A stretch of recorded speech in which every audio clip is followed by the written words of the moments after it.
For July 31st, 2009, this is NewsUndies.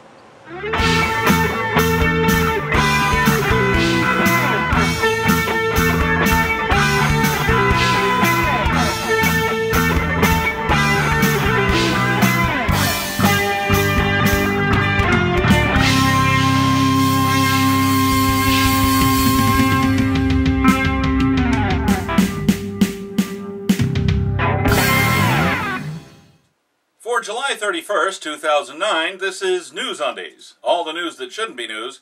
I'm Paul Torville with these headlines. Former Senator Larry Craig, hot on the heels of his disgraced departure from office, has hung out a new shingle in Idaho. He's a consultant. I guess Walmart didn't want a greeter that was going to be spending all his time in the men's room. The armed forces of the United States have not been called on to enforce the law on American soil since the Civil War. Recently revealed documents from the Bush administration show it almost happened on their watch. Here's me with more. Back in 2002, the Bush administration seriously considered sending U.S. troops into a Buffalo, New York suburb in order to arrest some terror suspects. Now, which do you think would have induced more terror? Humvee thunder rolling down Maple Street? Or the arrest of a few suspects? Scientology!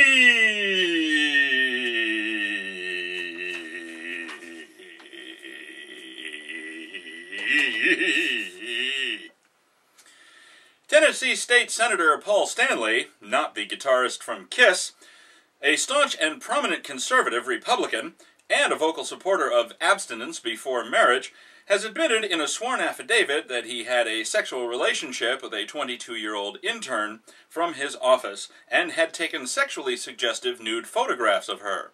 Why, yes, he is married. And yes, he is a father of 2 children. Right again, he is a devout Christian. What you may not have guessed is that his day job is with the Stanford Financial Group. Yes, the one headed by Alan Stanford. Yes, that Alan Stanford. Yes, the one who put together the $8 billion confidence game. Yeah. There's a lot more to this, but we have plenty of other stories to cover.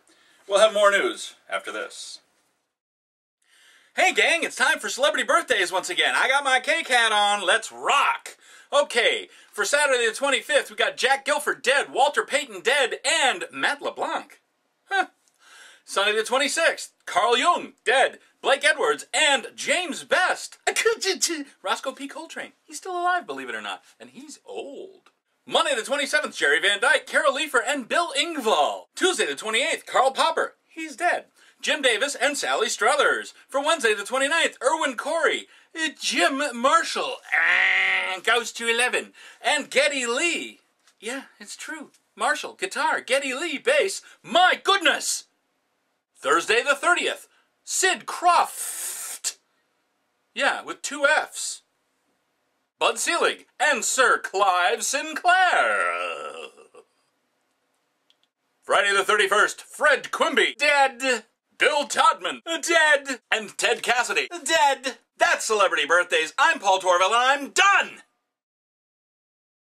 The Vatican has finally agreed on a satisfactory story to explain the Pope's broken wrist. Here's me with the story. Last week on the incomprehensible adventures of Benny 16, Pope Benny fell down and broke his wrist. He then received a cast and complained that it made writing difficult. A mere 10 days later, a papal spokesman explained the fall, saying that he tripped over his bed while trying to reach a light switch.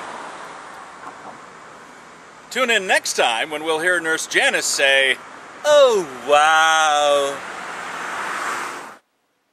Birthers.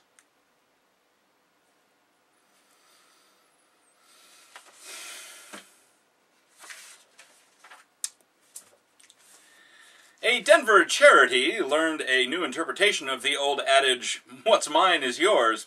Here's me with the rest of the story. Someone in possession of particularly ill will decided to share a little bit of it with a suburban Denver area Goodwill center. What did they do? Well, they dropped the Claymore mine in a box not unlike this one. The real hoot?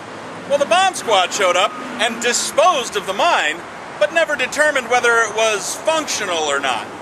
Wait, what?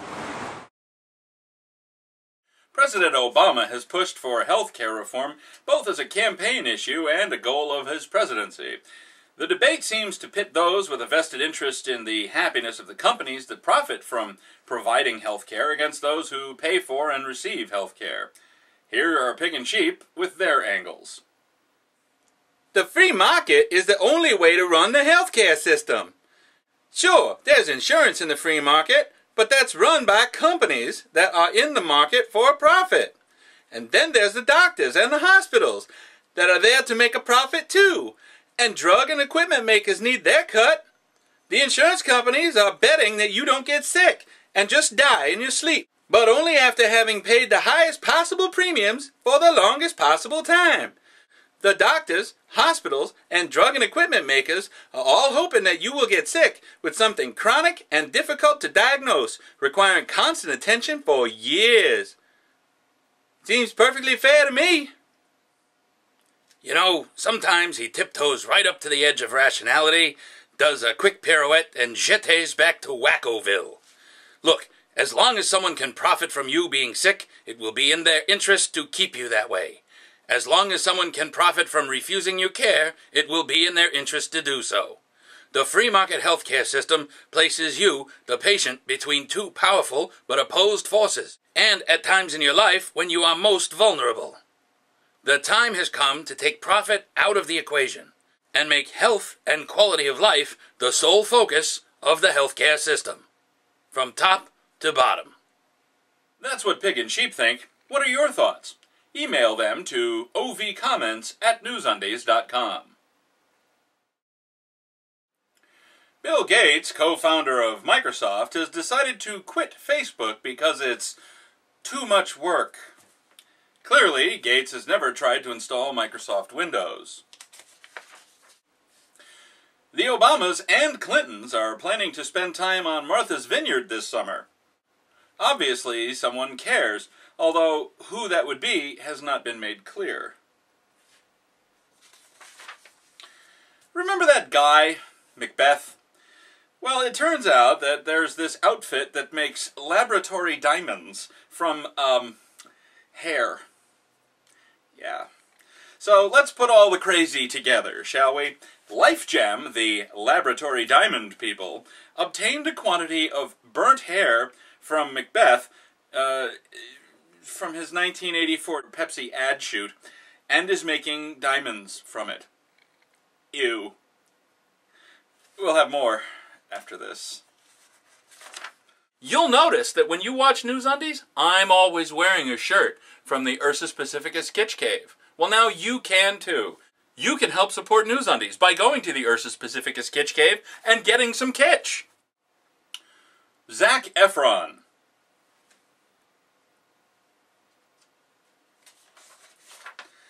Jesus. And finally, and I do mean finally, we all saw this coming, didn't we? Michael Vick, having served his prison term for dogfighting and animal cruelty, has been given a provisional go-ahead to see if he can get work in the NFL again. Now, once he is fully reinstated, by week 6 of this coming season, he can begin serving as a role model for children again. Boy, that's a relief. Well, that's all for this edition of NewsUndies. Thanks for watching. Until next time, I'm Paul Torville. After that, I might be this pen.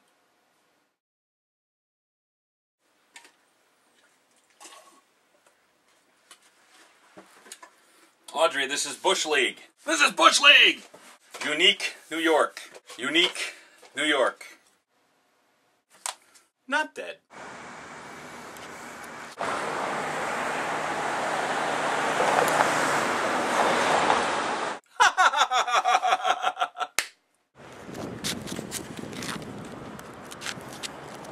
Seriously considered sending